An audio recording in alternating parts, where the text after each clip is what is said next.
And what's going on, everybody? Welcome back to another episode of the Designated Players and MLS podcast. In this week's MLS news, Twitter has exploded on the topic of MLS's calendar change once again. We'll dive into both sides of the argument, good, bad, and indifferent, and just kind of lay out the positives, the negatives, and you can make your own decision because that's what we're going to do. Then, NYCFC has released its new stadium renderings and announcement of the Cube. What sounds like a Japanese game show is actually a really neat entrance to their stadium, and we're going to share our thoughts on it as we get forward here. And then finally, we're going to highlight the amount of star players in this league that are signing new contracts and staying long term, or at least being locked up long term in terms of retention here. My name's Andrew. That's Connor over there. And we're going to cover that all in this week's episode of this week's MLS News. That was a weird one.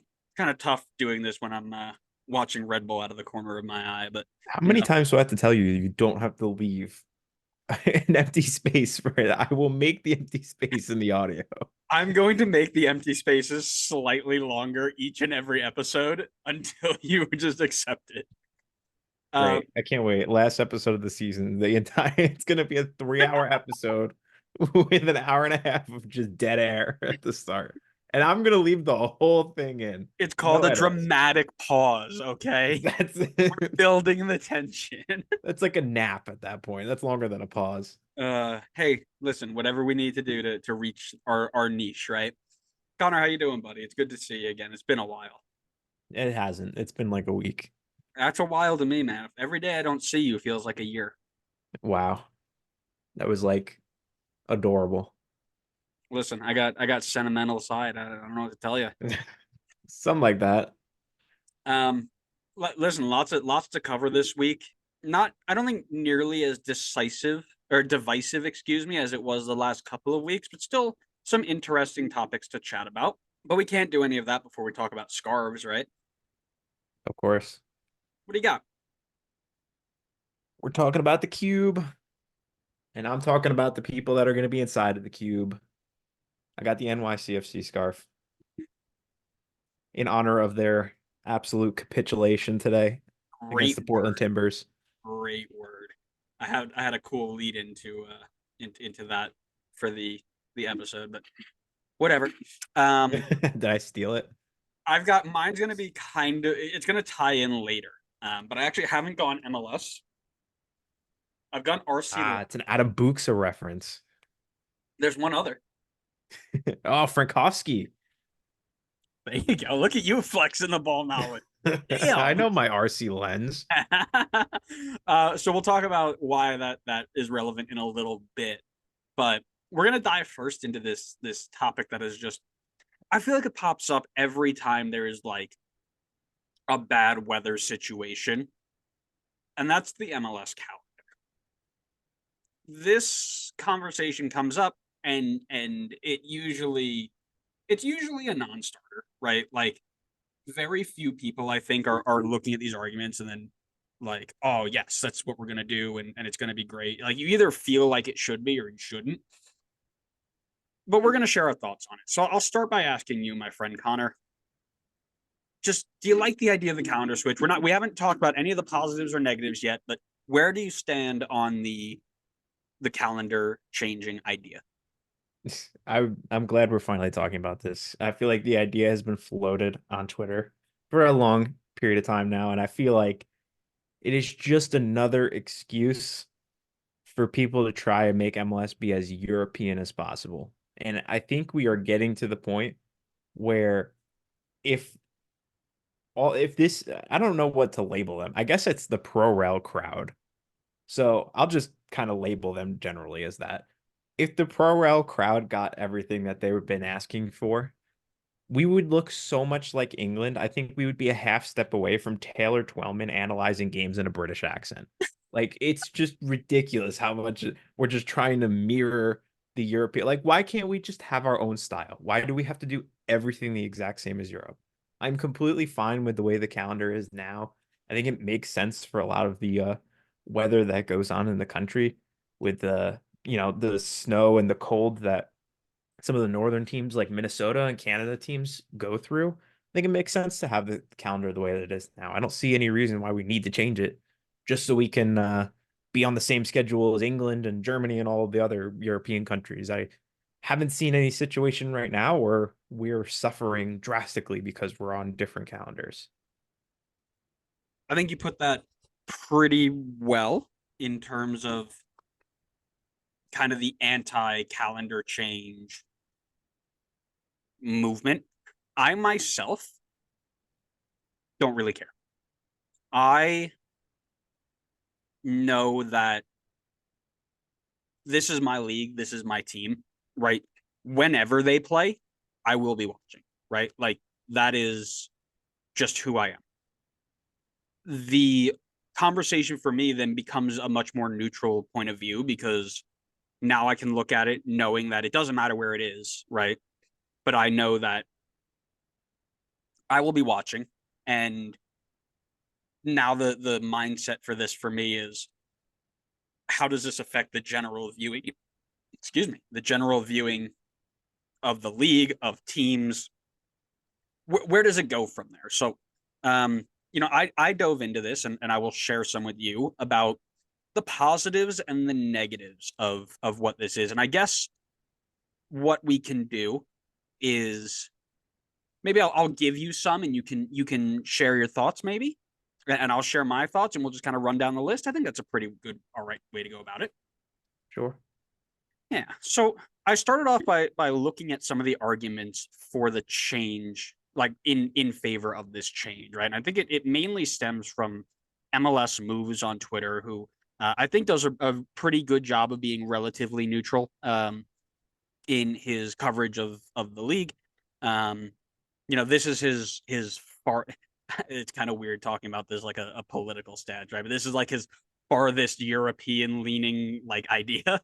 Um, you know, to he can. And like I said, he makes some pretty good videos, and he's a YouTube guy as well. So go check him out and listen to his video on this because this is kind of where I got most of these points. It was a little bit harder to or easier to find things against it, but the first one that he brought up was aligning with the global transfer market. So, I took this and ran with it a little bit, and basically, we've seen time and time again, and even our good friend Tommy Scoops mentioned to us while we were talking with him back in the end of last season that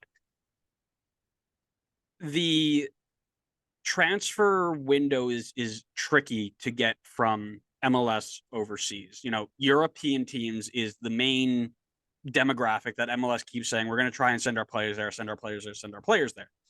But that means one of two things has to happen. One, the teams have to give up a lot of times their star players in the middle of maybe a title push, a playoff push, what have you, and make the decision of can we survive without this player, right? And risk maybe winning that trophy. Or on the flip side, European clubs will have to wait until after the MLS season is over. The player would move halfway through the European season and then has to try and acclimate, contribute right away. And that might stunt their growth or other opportunities. We've seen that already with, Thiago Almada, for example, leaving, right? That timing window, along with money, hasn't really lined up. And then other players, Jordan Mihailovic, Sam Vines, like players who try and go over in the middle of the season and kind of just disappear. So I'm okay with this being a point of emphasis personally, but I'd like to hear your thoughts. I think it's a reasonable point. I don't know if it's enough of a reasonable point that you just completely like dig up the entire schedule and rearrange everything just so that we can align for transfers out because guys are still moving in and out of the league, like regardless of the differing calendars. We've seen, I feel like an increase in spending every for the at least like the last few off seasons. It just has continuously increased. Teams are bringing in more high reputation players for bigger fees. I think if the deal for Portland for the Monterrey striker goes through, that's like the third maybe double or sorry, I guess that's what 7, 8 digit move for a striker this Come offseason. on, Like count the numbers. I'm sorry, I'm trying my best. That's like the third 8 digit move for a striker this offseason, which is like, I mean, I don't have the statistics in front of me, but I would bet that that's probably the first time that's ever happened in MLS history in one window. So I would say that the differing calendars could probably be a bit more helpful. Sorry, being on the same calendar could probably be a bit more helpful. I don't think the differing calendars is hurting us enough that you would have to just completely change the entire schedule over it. Yeah, and I'll dive into that a little bit later. I agree with you there, but I think it's a solid point, right? Making those moves would be a lot easier with this in line, and because of that, it's definitely something to talk about. But I don't know if it sways, or to use the term, move the needle. I don't know if it moves the needle enough to do it. But here are some other things that have been brought up. Lining up the international windows. So MLS notorious for playing through international windows with lessened squads, with minimal crowds, right?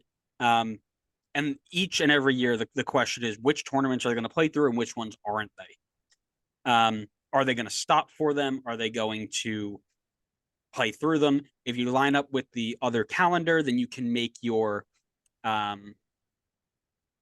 do I say this? Like your international breaks line up too. So you're on the same page as everybody else. I think it's another like fair point.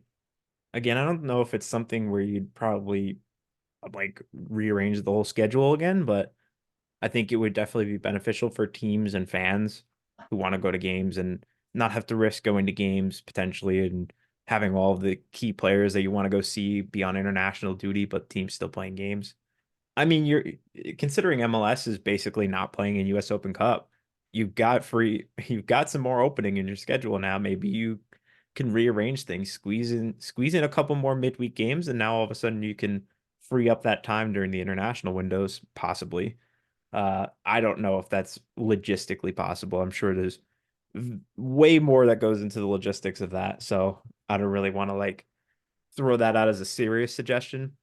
However, I mean I can understand that because watching teams play without like 4 or 5 of their key players is basically like watching them play US Open Cup, like a first round game where they're rotated the entire team and we see what the attendance numbers look like for those games. Yeah, so here's the thing, right?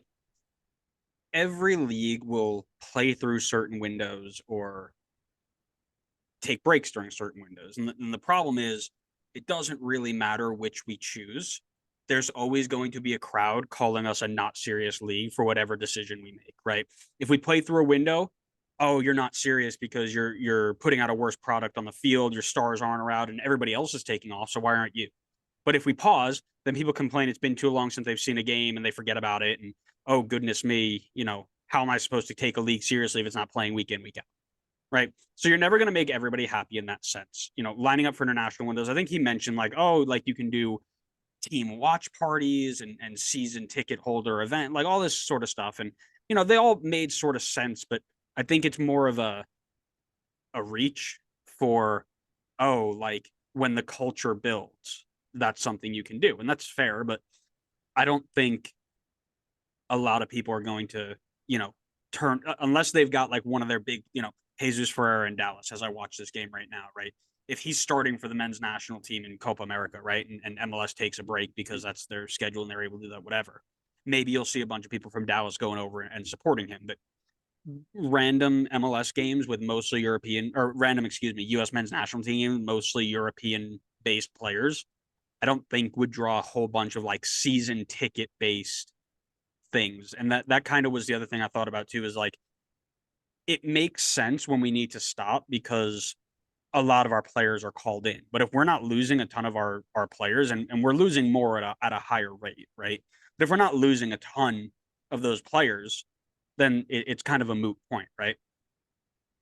Yeah, like something like Gold Cup would probably be a good example of a tournament that they should probably put the brakes on the season for however long the Absolutely. Gold Cup's going on because there's just a plethora of MLS guys that get called in for the Gold Cup, and at that point, you're really like you're missing a huge chunk. Like I know there's like Nations League and stuff that goes on, and even from like a US perspective, that may not be super detrimental for the MLS side. So I'm sure there's not a ton of MLS players getting called in, but there's European players that are going to get called in. Guys like Yakimakis for Greece and whatever other competitions are going on. Like there's guys that you're going to lose, but yeah, I mean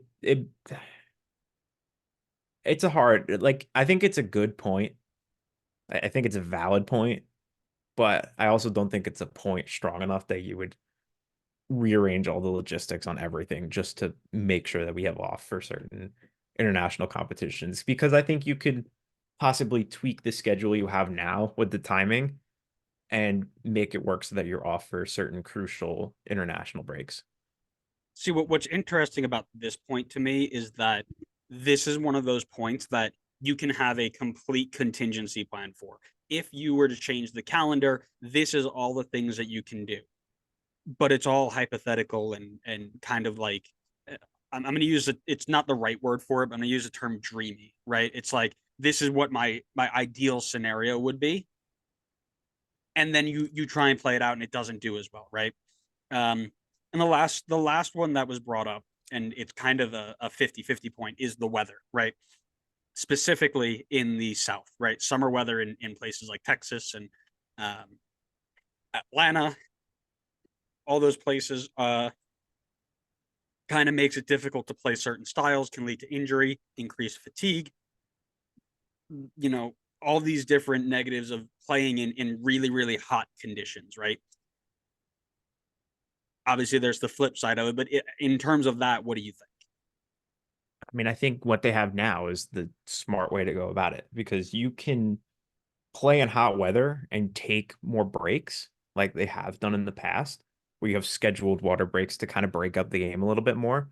But if you're playing in like sub-zero weather, you taking a break is only going to make things worse.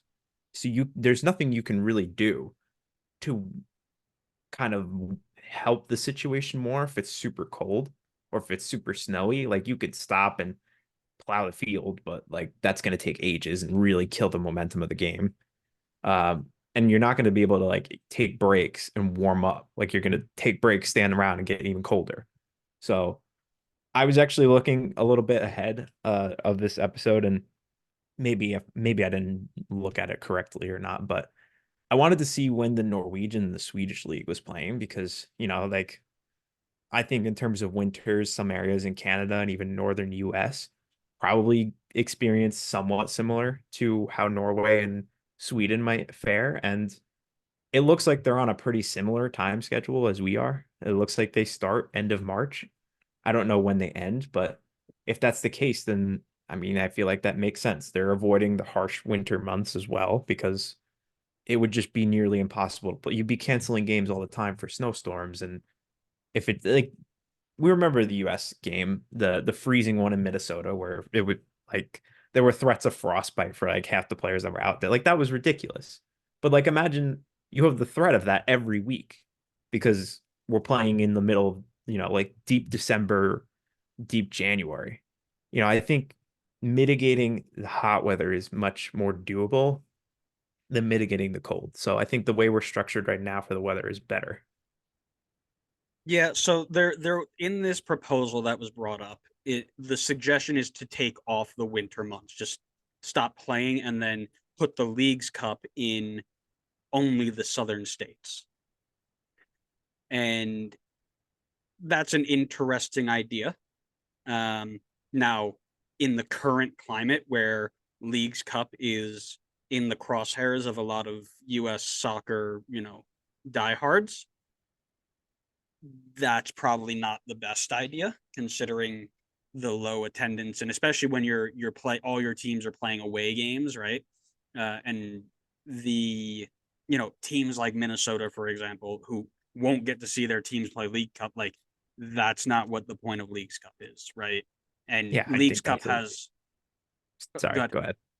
I was gonna say Leagues Cup has its all a ton of other issues, and we'll cover that at some other point. But we're not saying Leagues Cup is perfect, but to take it and make it a southern state only tournament doesn't, in my opinion, make sense. Yeah, I know Leagues Cup is not in the good graces of a lot of fans right now, but I think that's completely unfair to fans of teams up in northern teams. Like if you're a Vancouver fan, Minnesota fan, you're basically telling them like, sorry, you'll just never get to see your team play in Leagues Cup. Like you got to watch on TV, or you have to fly across the country to go watch them play, which I think that's super unfair to the fans, but then also for the team as well. Like, let's say Minnesota plays the tournament, they make a deep run. You're now asking Minnesota to play on the road and travel for like a month straight, which is just completely unfair to them. They don't get to go home at any period for that time. They don't get to like see their family if their family's away from them. Like, you're asking them to be gone for a really long period of time just so we can change the schedule around and put this European style schedule in. I don't know. Just feels it doesn't feel like a good solution in my opinion for that problem. Feels like it extends travel, right, for a lot of those northern teams without taking any actual time off. You might actually extend the season a little bit longer, right, with international breaks and things like that. And we already had a big talk about over usage of players and things like that. So, the the weather is one of those. If you're for it, that's your bread and butter. We're not playing in the summer heat, right? That's awesome. If you're against it, which is where we're going to transition to now, it is the worst thing ever because you're playing in the snow, right? Um, and that's one of the main arguments against this move is the fact that if you move to a European calendar, you get a higher chance of games being played like the one we saw last week, LAFC in this massive snowstorm in RSL. Not only is that dangerous to play in, it's not fun to watch, right? Particularly, like it's a fun niche thing, but if you have to do it week in and week out, it's not really a ton of fun. It's also dangerous for if fans try and get out there, right? Fans can sit in heat and have water and hats on and maybe wet scarves, whatever, right? With the cold, even if you're bundled up, I saw something today, and again, take it for what it's worth. It was online on a social media post, but the fans who showed up to the Dolphins versus Chiefs 2-degree game where back in Kansas, wherever they were playing that game, there were multiple fans who were out there who had to get things amputated because they got frostbite to the point where it needed to be removed. So the danger of playing in snow, I think, and again, I'm not saying that it's better or worse. I don't have stats for summer heat stroke and things like that. So I'm not saying one is better or worse. I just happen to have stats for the other one.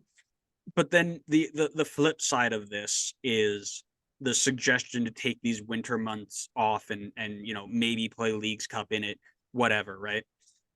This year, MLS did a best of 3 playoffs in the first round, took an international break for exactly 1 week, and everybody was complaining that they forgot MLS was happening. So now your suggestion, or the suggestion, I'm not going to say your because it's not one person, right? But the suggestion is let's take 6 weeks off, play Leagues Cup where certain teams will be out indefinitely. After 2 games.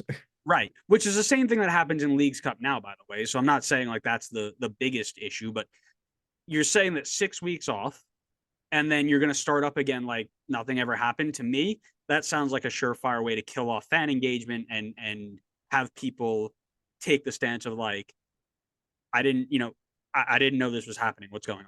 Right. And that to me is one of the, you know, red flags in that scenario. And we already talked about the northern teams playing on the road. Oh no, actually we haven't yet. The other suggestion was move it, and then when we're playing early, I think it was supposed to start. When does a prem start?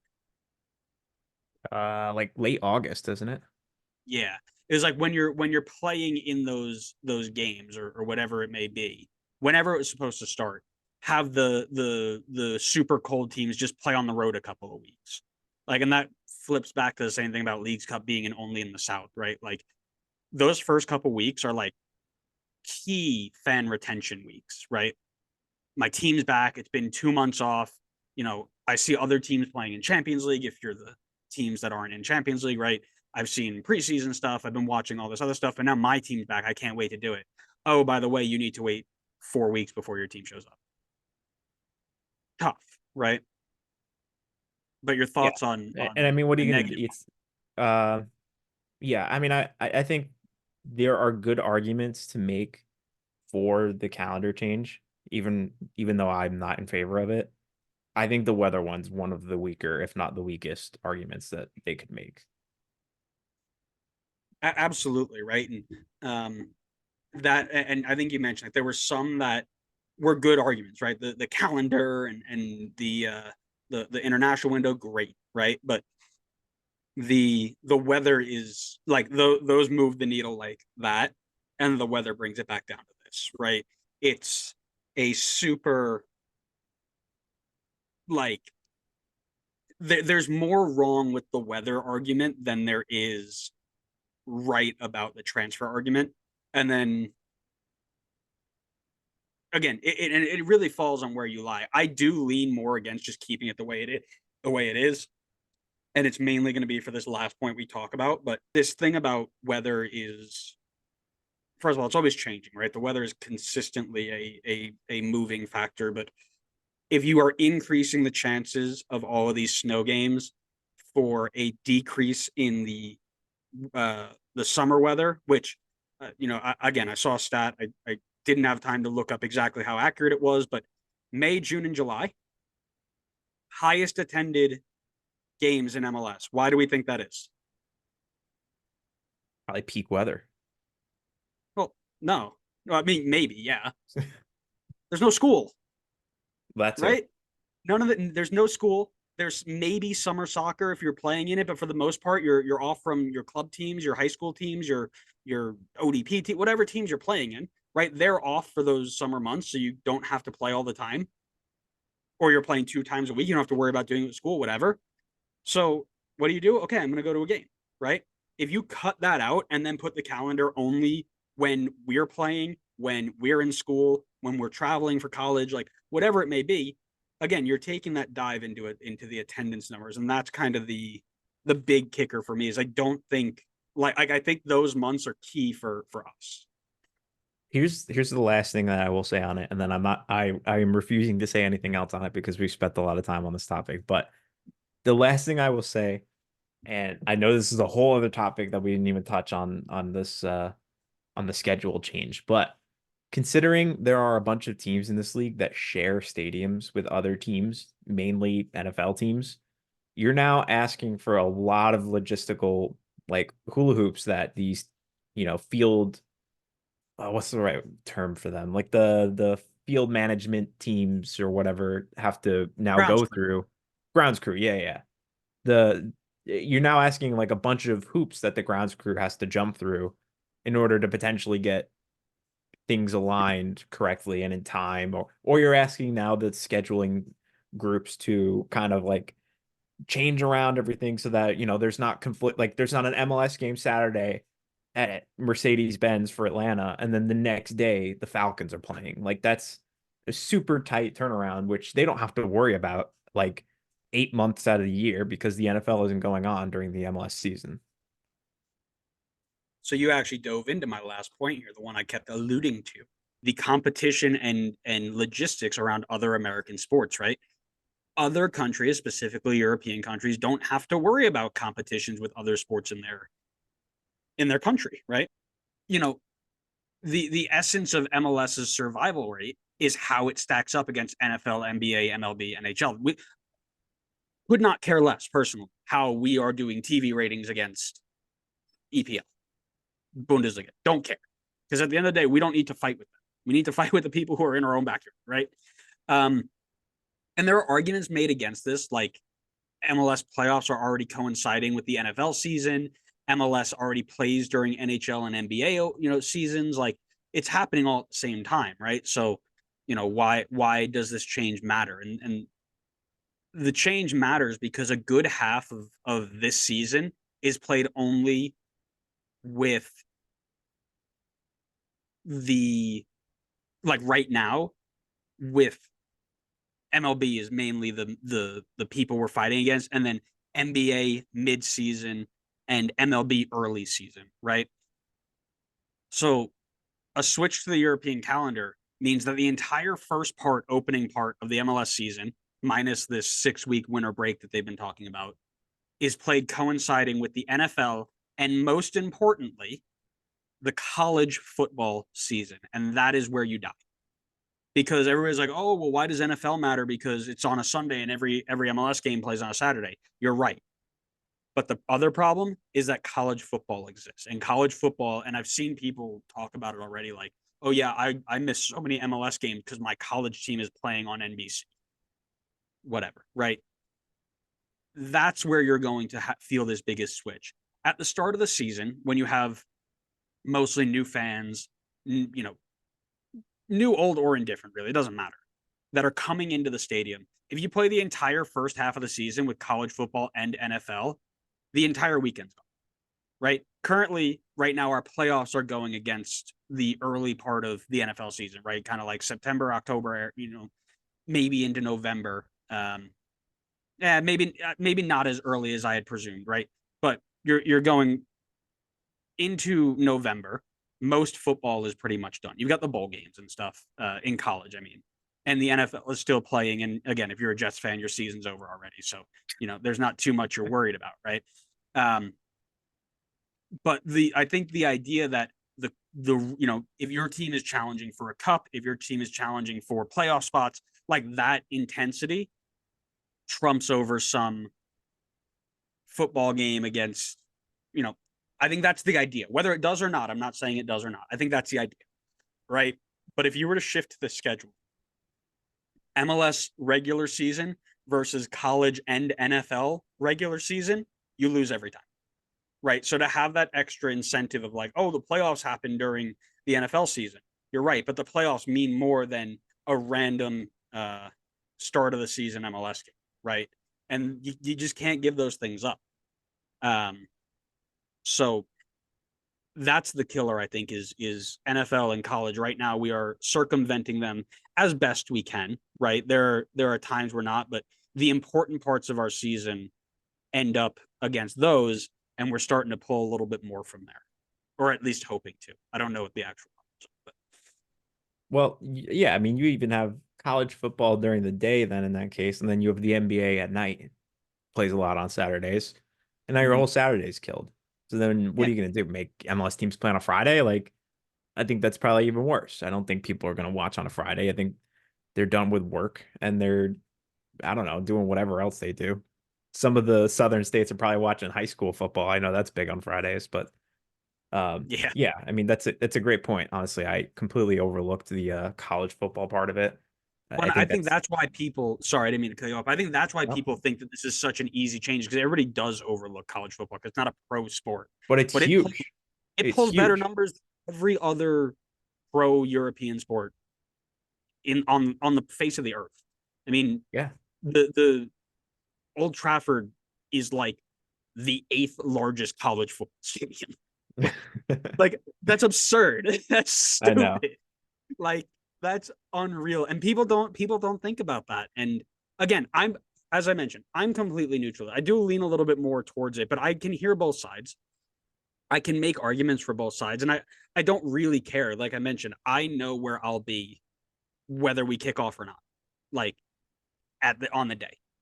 But I think at the end of the day, the decision gets made with more weight in the hands of what is going to bring a family of 4 to the soccer stadium or put them in front of their TV, not what's going to make the soccer purists happy, right? There's some merit to this transfer window idea.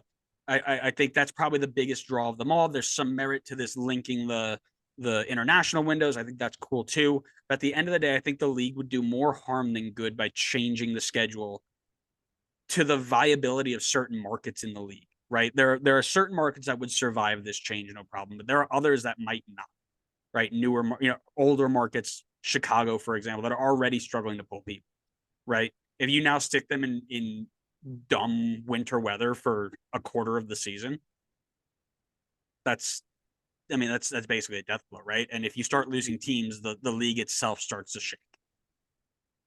So All right, Waffler, you've waffled on way too long on this topic. Let's fly no, through the last two we already. just started.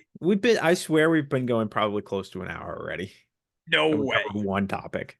Not a shot. All right, let's jump on over then to all right, let's go play baseball. On March 6th, Not a anymore, lifelong inevitably. on March 6th, a lifelong baseball team in New York decided to launch its plans to be a real soccer team by releasing renderings of a brand new soccer specific stadium called naming rights sponsor Stadium. I don't know if you got that joke. I saw it. All right, cool. You didn't laugh, so I was worried I that you didn't didn't know what laugh. I was talking. That's all No, right. no, I knew what you were talking about. You just don't have good sense of humor. But I'm gonna just pull back on those. That was my like entry New York City. Got to take digs at them. But we're here to share our thoughts, designs, location, implementation, all of it. Um, I'm gonna ask you what you think about it first, and then I'll jump in.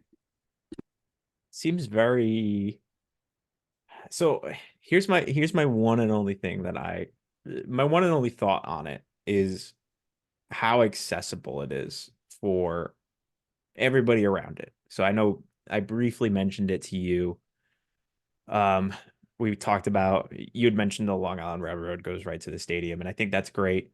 I think Long Island could be a really good like a fan population for them. You know, it's worked well for teams like the Mets and the Islanders.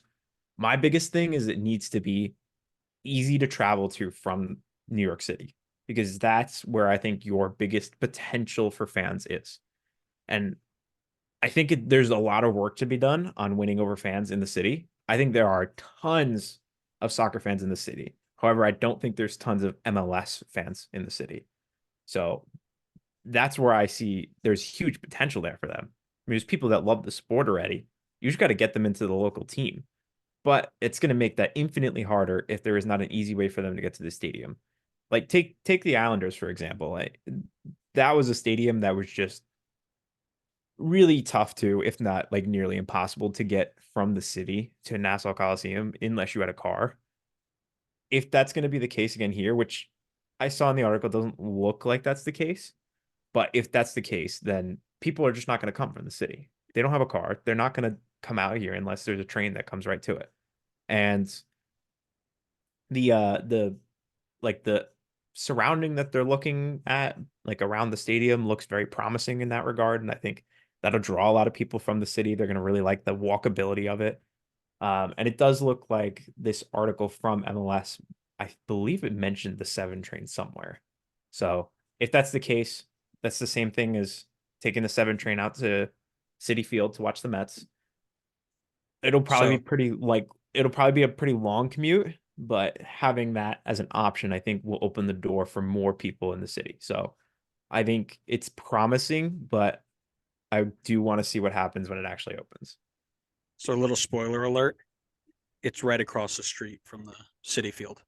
Oh yeah, I forgot it's kind of grouped together with them. Yeah, that's why you're like, oh man, that's just like City Field. Yeah, yeah, it is. Well, that's why I'm excited about it, right? And I'm giving this as a neutral. That's why I didn't bring my Red Bull scarves out today. I'm bringing it as a neutral point of view where it's gonna be good for the league, right? It's LIRR out of the Port Washington line. It is the 7 train, which again, my knowledge of New York City transit isn't, uh, you know, like a native New York City or like yourself, but uh, I am not like super familiar. But to have multiple train lines that run through there is really nice. Um, and let's just forget about all that for a second. Like the design looks sick. Like I think it looks awesome.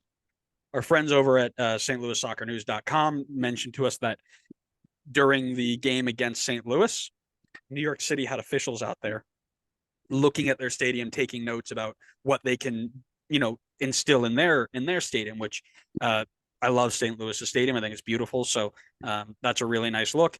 And we mentioned the location's solid.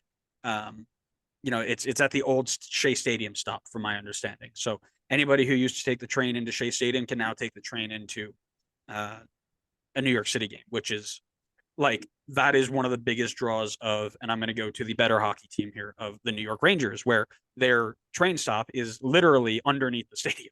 You get out, bang, there's Madison Square Garden, right? Same thing with the Knicks, right? So to have, like you mentioned, to have that there is really nice. the other thing I really like about it, and again, it's not so much stadium specific, but I like what it's going to bring to the community, right? There's a little note there, right? 2,500 affordable housing units, 650 student elementary school, a hotel, retail shops, tons of open park space. Like it's going to be great for the community too, which again, everything that you do in a rendering is going to be great for the community. What actually gets done, I don't know, but on paper, they have the right idea. They're not just going to tear up a bunch of land and be like, yep, here's our stadium and deal with it, right? They're going to give back to the community. They're going to try and revitalize the area they're going into. Awesome. Absolutely love it. But I do need to get your thoughts on the Cube. A 7-foot tall front door, 7-story tall front door, excuse me, to New York City's first ever soccer specific stadium, according to MLSsoccer.com. Just give it to me all. What are your thoughts? I don't know. I mean, I guess it just looks like a soccer stadium. I mean, I'd feel like I'd have to be there in person to kind of get the full scope of things. And I mean, it looks like any, I don't know. I don't want to be like too much. I don't want to sound like too much of a Debbie Downer, but just looking at the aerial view picture of it, like it just looks like a new soccer stadium. It looks like a lot of the new soccer stadiums that are coming out. It looks nice. Don't get me wrong. I just don't think like it's some magical revelation that is like changing the way that teams are building stadiums. But I'm totally gonna go back off topic to what we were talking about before. Uh, Okay, because Mister, I don't want to waffle anymore. because you mentioned that the stadium is in the same location as City Field, so that's deep Queens, just to give you some perspective. Like very deep Queens. That is the second to last stop on the 7 train. You have to go through like 10 plus other stops on the 7 line before you get there. I can't tell you how many times train lines are like diverted, delayed, or like completely not running on the weekends, which is when NYCFC is going to play. I'm telling you, that's going to have an effect on people from the city going to watch games. And you're going to see it the same way I think you're going to see the baseball fandoms in New York City, where I looked up a Marist poll. Marist did a little research on this in April 2022, where 43% of the, I don't know what population in the city they were talking to, but 43% said they were Yankees fans, 21% said they were Mets fans. That to me says it's much easier for us to, I think there's a part of that that's cultural, right? Like I think the Yankee culture is much more spread in New York City. But I also think a part of that is it's much easier for people in the city to go see the Yankees than it is for them to go see the Mets. In which case they're like, all right, well, I'm gonna go be a fan of the team that I can actually go see play. So I know it's probably not super realistic that they were going to be able to build a stadium in Manhattan. There's just not room for it. Not a similar situation to like what the Knicks or the Rangers get. But I do think the location is going to not bring in as many New York City people as I would hope they could bring in, because I think that's a prime market for them, because Red Bull Stadium is even worse. Like that's an even worse You location to bring in never New York even City been people. there. How do you know? I have taken the train by it. Oh, so yeah. You know what's funny is actually I've flown past Washington State. Have I told you it's awful? Because I saw it from a plane. Bum. Dare you disrespect the nicest stadium in MLS? Um, Sure, something like that. I disagree with your thoughts on the kind of like it's whatever. I think it looks sick. Like so the description was super interesting to me where they were trying to make it unique, right? You either have the rectangle or you have the bowl, right? Is the way they described it. And this is kind of like a what's great. Now I got to think back to geometry. Oh God. It's like a the corners are cut off on two of the sides. They're not. It's not like pointed anymore. It's kind of fitting. It's interesting because it's fitting in between all of these New York City roads, right?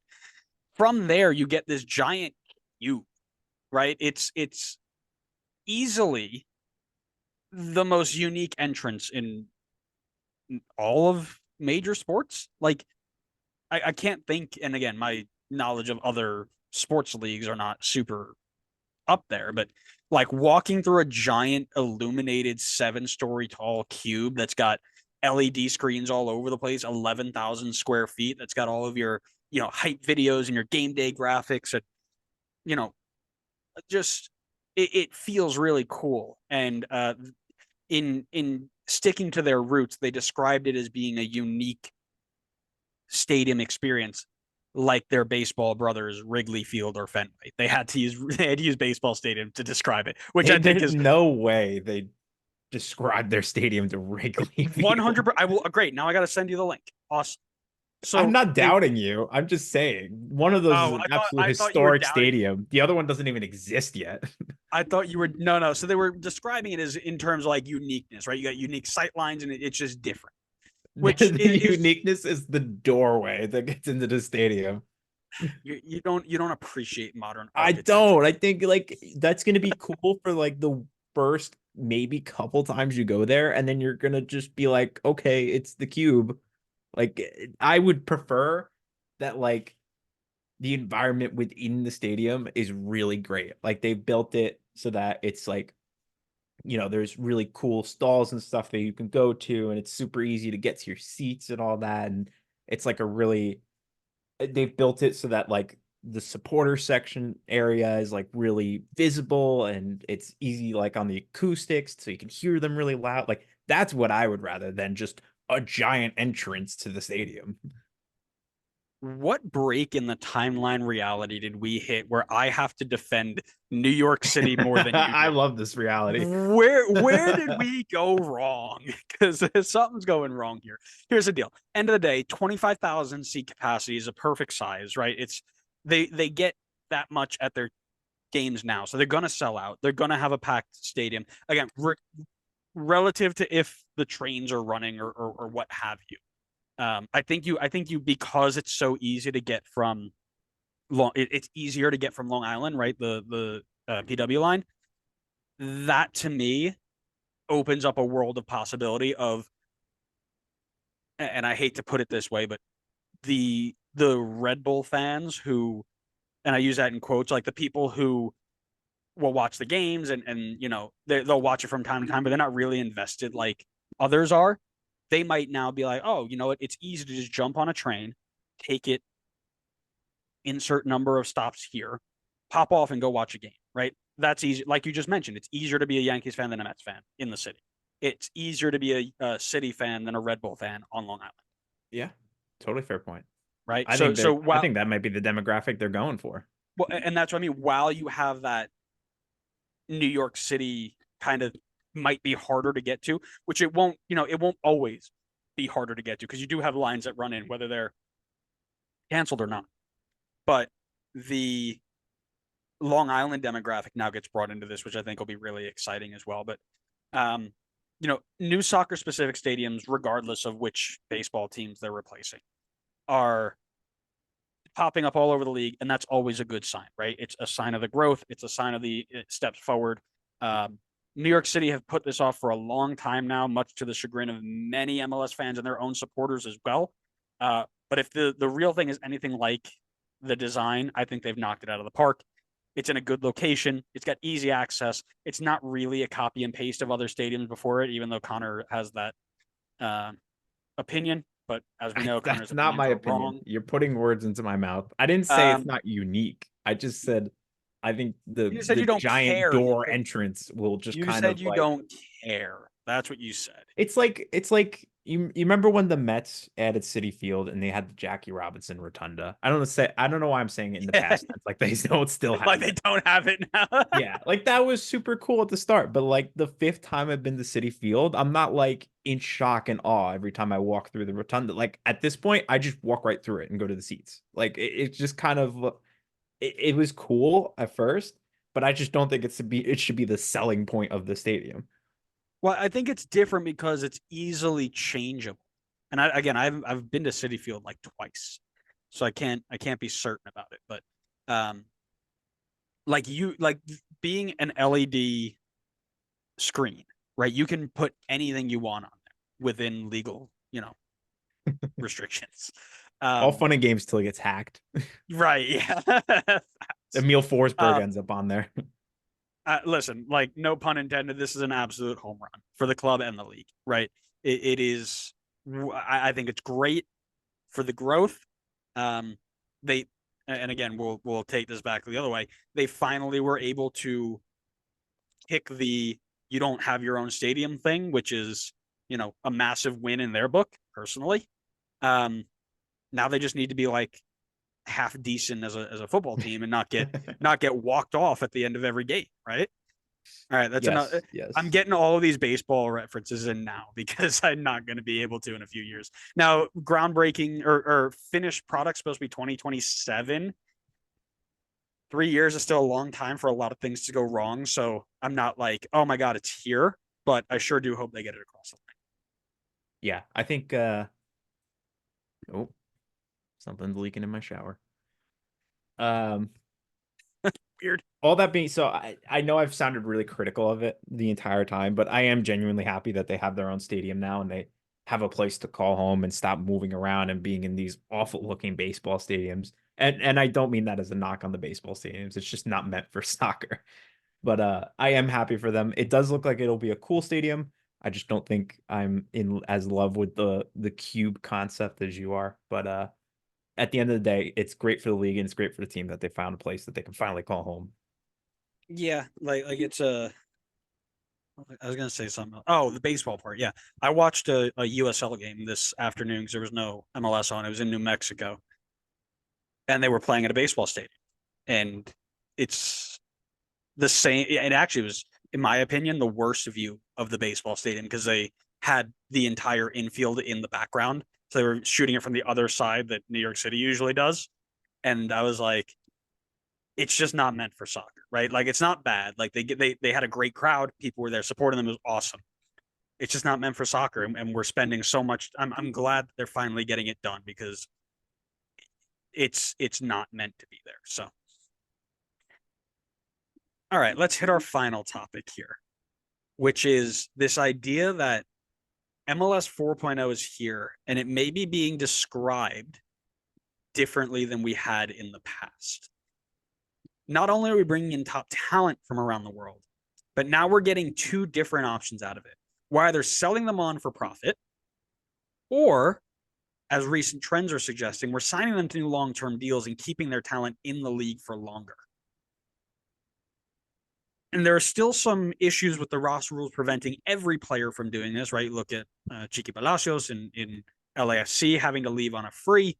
As one of the big examples, the Zella Ryan saga, for example. We're not advocating for no changes whatsoever because we're in such a good spot, right?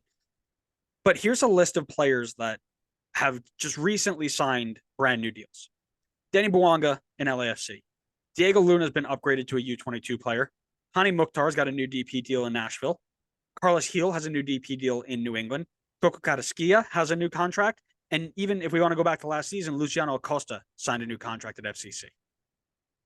I kind of want to ask you what do you see this doing for the league as a whole?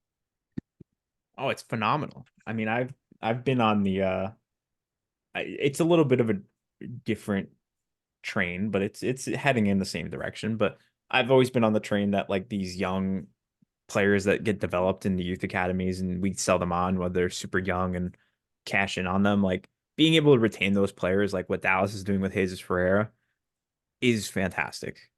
I think it's great for the league.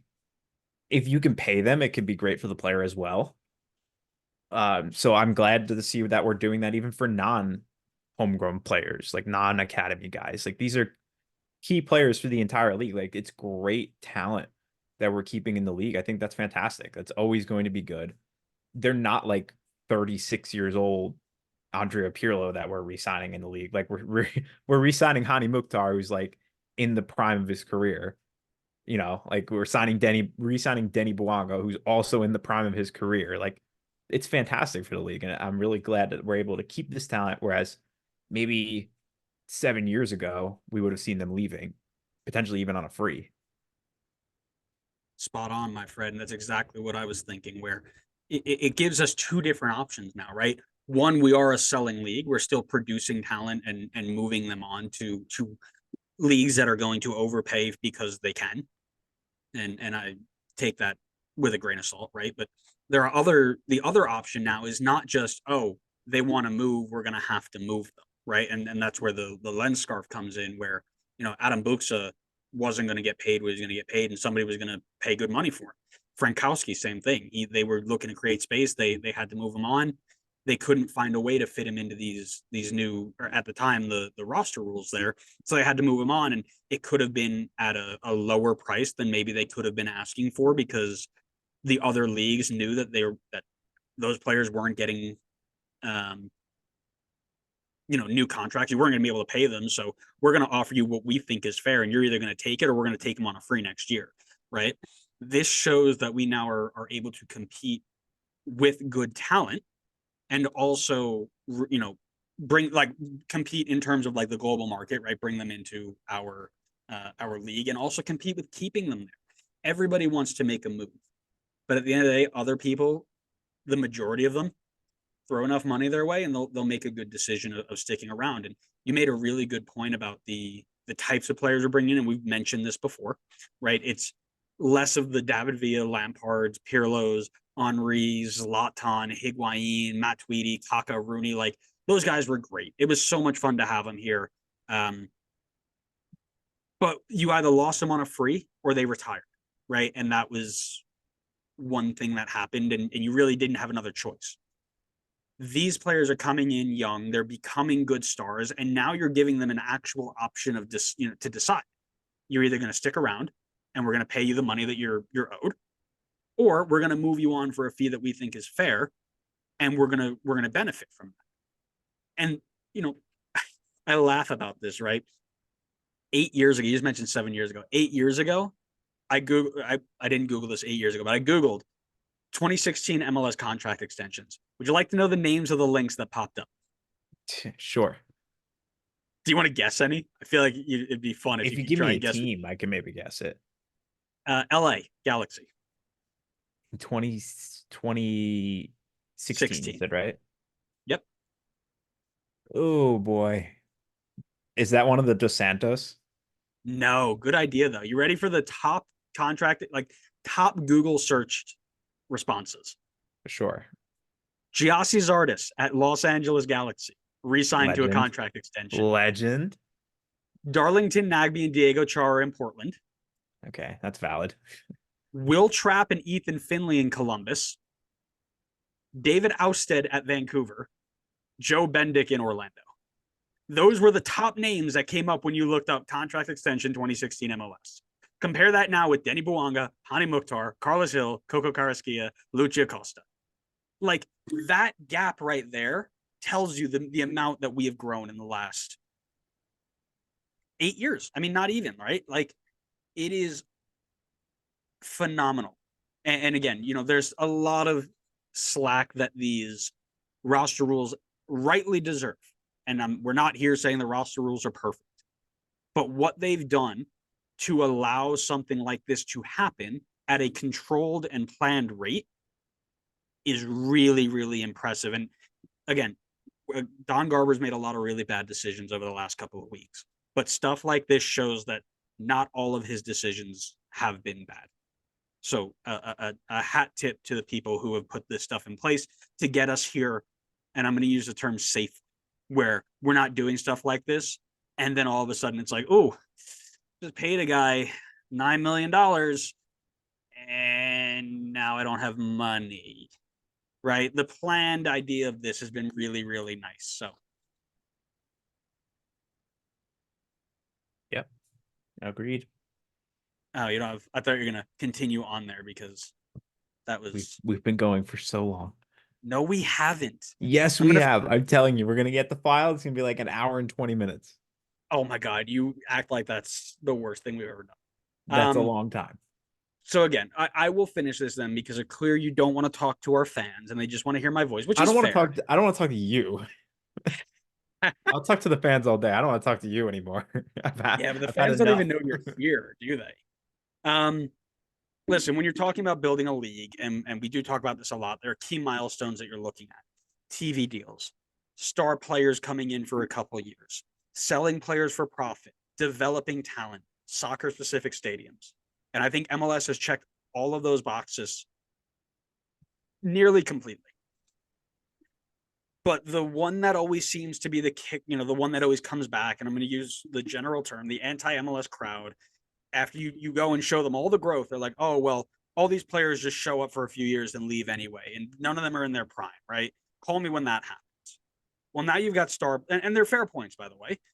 Now you've got players who are still in great parts of their careers. Bouanga's 29, Diego Luna's 20, Hani's 28, Carlos Gil 31, Coco Carrasquilla 25, Acosta's 29. These guys 8 years ago would have left on freeze and gone somewhere else, and we would have gotten anything out of them. Now we're able to extend and invest and grow. And great, guess what? They might leave next year. They might leave this summer.